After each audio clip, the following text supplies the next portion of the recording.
What is the Gender Inequality Index? How is it determined, and is it reasonable? In this chapter of the Little Pink Book, we will see how feminism has NGOs and even the United Nations well entangled in its tentacles.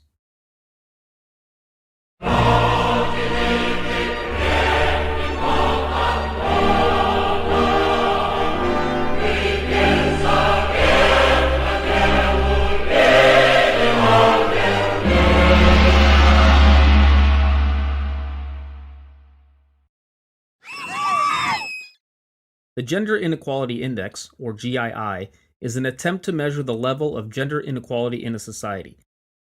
Various organizations have their own methods for determining the GII, but they're all fairly similar. In this chapter, we will look at two of the most widely quoted, starting with the World Economic Forum. This is a bit of a long chapter, so strap yourselves in. As usual, all sources can be found in the description. We can find the WEF's methods of calculations on their website. First off, they tell us that the GII measures outcomes rather than opportunities or treatment. So right off the bat, we have the problem that equal treatment does not imply equal outcome. But fine, to be fair, measuring opportunity is not so straightforward.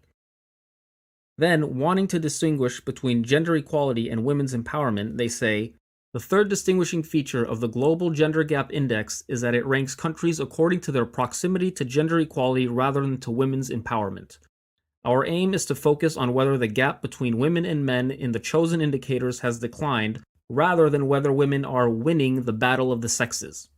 Hence, the index rewards countries that reach the point where outcomes for women equal those for men, but it neither rewards nor penalizes cases in which women are outperforming men in particular indicators in some countries. Thus, a country that has higher enrollment for girls rather than boys in secondary school will score equal to a country where boys and girls enrollment is the same. I see, so when men are doing better than women, we mark that down, but when it's women doing better than men, it's considered equal because we don't want to get into this silly battle of the sexes nonsense. It's not a competition. Well then, why are you bothering keeping score at all? Their example of education says it all, really. They know that in the West, men are far behind women in education, so we can't have that ruining the intended results. Even Wikipedia couldn't mask the WEF's true intentions and pointed out that not only does women being favored count as equality, but they start from the assumption that women are held back even before going out to measure whether they are. Advocacy research at its best. Let's just take a look at the full consequences of such methodology. Clearly, if in some category women have less than men, that's unequal. And if men and women have the same, that's equal. So far, so good. But if women have more than men, they call that equal. So say we look at a set of categories within a society, and in all of them, women are doing as well or better than men. Then the GII will mark that as perfect gender equality. But if there is just one category in which men barely outpace women, then that society is considered to be advantaging men, even though men are behind in all but one category. In fact, women could be given virtually all of the resources in every category except for the one, and their GII would say women are disadvantaged. So the index is set up to guarantee a result of women being disadvantaged. But they don't stop there. One of the things they look at is life expectancy. Here they know ahead of time that globally women outlive men. So based on their methods, this would always show up as equal. Not good. So what they do is they say because the world average has women outliving men by 6%, then that will be called par. So if men outlive women, that's clearly unequal. And if women outlive men, that's equal as per the original rule. But now, if women outlive men by less than 6%, they consider that unequal in men's favor, even though women still live longer. How does that make any sense? I will get to the justification for this later on. Now let's take a look at the United Nations Gender Inequality Index found in their Human Development Report. We can find their methods in the technical notes section. The good news is, they don't count women doing better as equality. But they have all sorts of other tricks up their sleeves to ensure the, shall we say, correct result. There are a number of papers out there harshly criticizing their methods, which can easily be found with a simple Google search. The most obvious problem being their unnecessarily convoluted mathematical model. While they may have started off better than the WEF, the UN too renormalizes the age expectancy to a 6% offset, which they justify by saying the difference is simply a result of biology. Seriously, UN? Are you so sure of yourself that biology is the only culprit? Sure, there are biological reasons why women generally live longer. I'm not denying that. But what about dangerous jobs that kill men and destroy their bodies and their health, which are almost never done by women anywhere in the world? After all, about 95% of work-related deaths are men. Is that biology? And what about wars? Dead soldiers are virtually all men, and there are a lot of those. In clan and tribal-type societies, the fraction of men who die before the age of 30 just due to intertribal warfare ranges from 10 to 60%. The level of violence outside of civilization is mind-boggling. You don't think wars might just maybe play a role in a men's life expectancy? Or is that biology too? I love how when women seem to have an advantage, it's biology. But if you dare mention that biology might sometimes work in men's favor, you're burned at the stake for heresy as if you had suggested we lynch the Virgin Mary. Just ask Larry Summers from Harvard. But it gets worse. In their calculation of the GII, they include an index for girls for the fraction of maternal deaths due to childbirth. So men dying younger can be entirely written off to biology, but complications in childbirth are not? That's societal? Are you kidding me?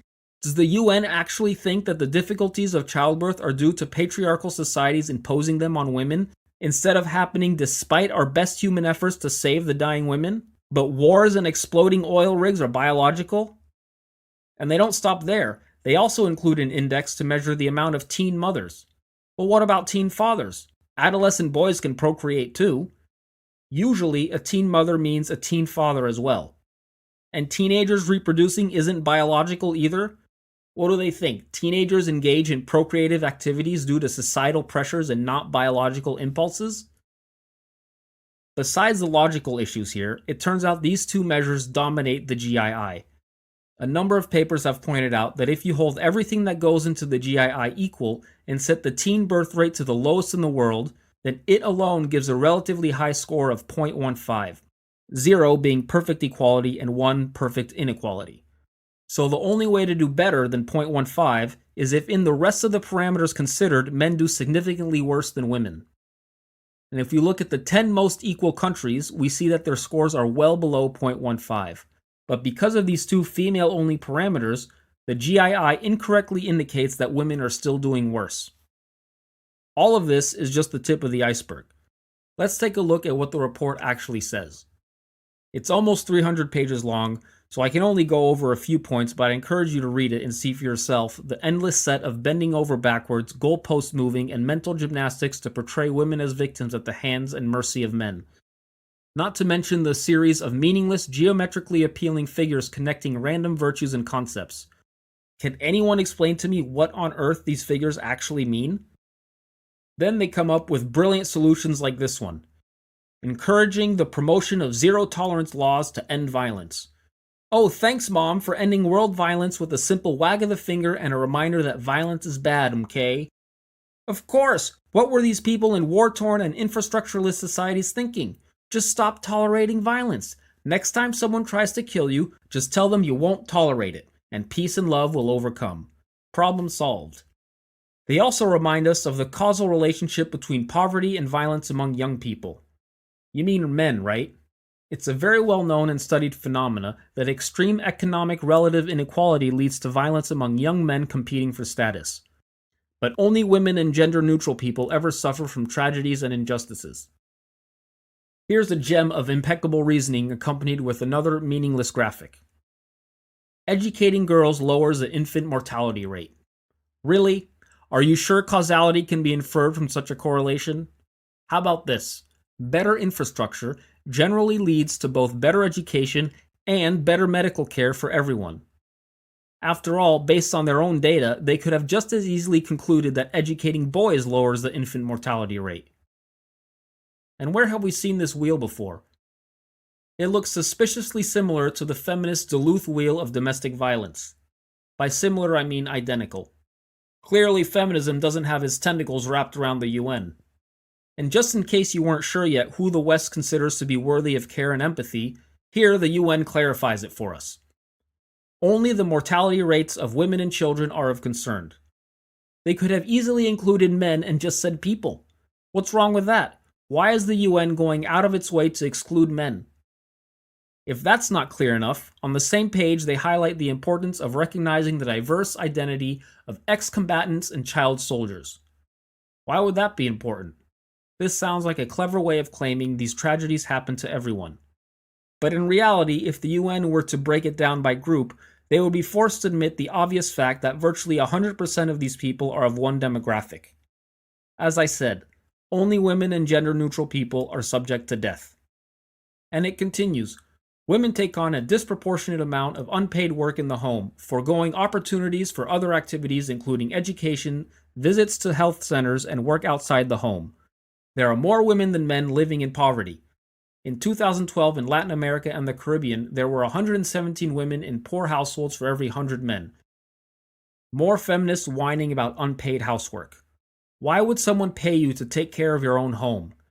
And why is working in the home necessarily worse than working outside the home? What is this arbitrary value? What if those women prefer to be at home? They say there are more women living in poverty in Latin America. What about the rest of the world? And by poverty, they mean poor households, not the homeless, who are overwhelmingly men. Isn't it worse to have no home than a poor home? Plus, this is misleading. One of the reasons there are more women in poor households is because there are more dead men in poor societies, as it has been globally for almost the entirety of human history. For most of history, most of the population was female because of the high death rate of men, with the exception of the wealthy. This is just another example of the feminist narrative.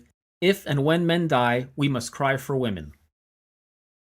Of course, the report is filled with the standard feminist propaganda on domestic violence as the root of male control over women and patriarchy.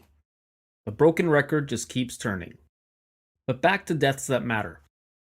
Here we find out that not only is it natural for women to outlive men, but actually it's oppressive to women because due to the tragedy of their longer lives, they have to stretch their pensions over more years.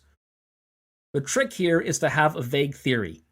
If your theory is sufficiently vague, you can always make it fit the data, as explained by Richard Feynman. If the process of computing the consequences is indefinite, then with a little skill, any experimental result can be made to look like an expected consequence. You're probably familiar with that in other fields. For example, A hates his mother. The reason is, of course, because she didn't caress him or love him enough when he was a child. Actually, if you investigate, you find out that, as a matter of fact, he did love him very much and everything was all right. Well, then, it's because she was overindulgent when he was a child. So by having a vague theory, it's possible to get either result. Oh, wait. Now, the cure for this one is the following. It would be possible to say, if it were possible to state ahead of time how much love is not enough and how much love is overindulgent exactly, and then there would be a perfectly legitimate theory against which you can make tests. It is usually said when this is pointed out, how much love is and so on, oh, you're dealing with psychological matters and things can't be defined so precisely. Yes, but then you can't claim to know anything about it.